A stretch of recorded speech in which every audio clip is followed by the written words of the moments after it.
Hi guys, meron akong binili sa TikTok. Ngayon, inopen ko siya kanina pero hindi ko masyadong inano. So, ito yun guys. So, ayan. Open ko na yung box niya. So, ito. Ito na siya guys. Ano siya? Isa siyang relos na parang gusto ko lang for everyday use. Yung ano ba, Seiko 5 na transparent yung likod, yung kita yung likod. Tignan natin kung ganun yung binigay ni seller. Kasi ang amount niya is 1,000 mahigit.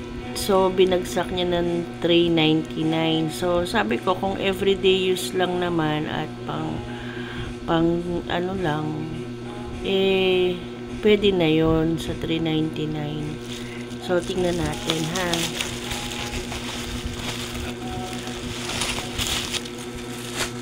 So, eto na yung pinaka-box niya. Hindi siya dun sa proper na box. So, tingnan natin kung kita talaga yung likod ng watch. Ano lang naman siya, battery operated. Hindi naman siya automatic. Kaya siguro talagang mura. So, kaya lang, ang nagustuhan ko lang talaga dun ay yung features ng relos. Yung kita yung likod. Tingnan natin, no? Kung iyon nga. So, ito may pa-voucher si seller. So, tabi natin yan. Kaso, parang dismayado ko guys, no? Pero tignan natin. Parang madidismaya ako kasi parang, okay naman. Okay naman siya. Oh. Okay naman. Tingnan, labas natin doon sa plastic.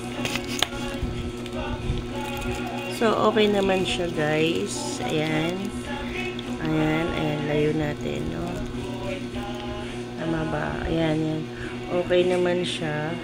Kaya lang, guys, hindi yung parang, no? Yun lang talaga, guys. Parang, hindi natupad yung seller yung sinasabi niya na open yung likod. Na makikita yung mga makina doon. So, okay lang naman. Pero, medyo dismayado. Pero, maganda naman siya. Maganda. So, ibibigay ko na lang to sa anak kong babae. Tapos, palalagyan ko ng battery. Kasi battery lang naman siya. Yun nga lang guys. Lesson learned lang dito ay yung mahirap pala talagang bumili sa online selling shop. Depende na lang kung legit talaga o totoong nagaano yung seller. So, yung seller totoong sa mga sinasabi niya. So, yun lang ang lesson learned natin guys. So, ito maganda naman. Mura. 1 plus 2 binagsak presyo niya.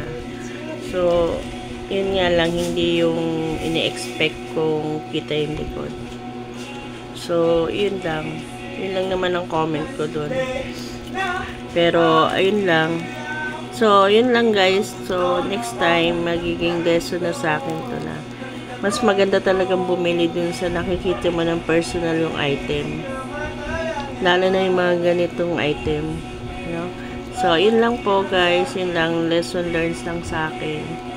Na,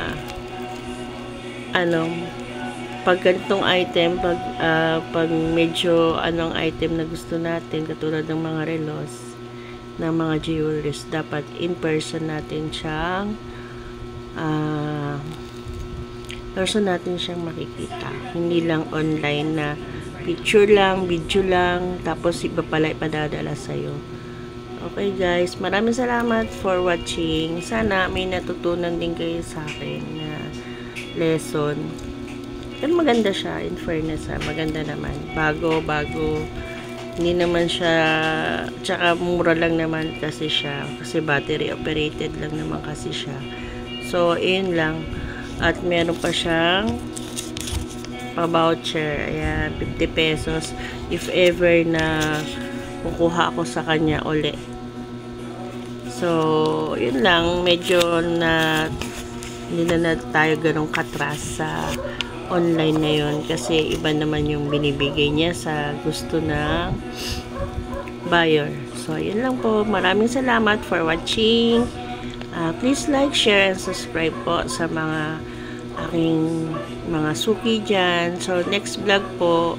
Maraming salamat. See you! Bye!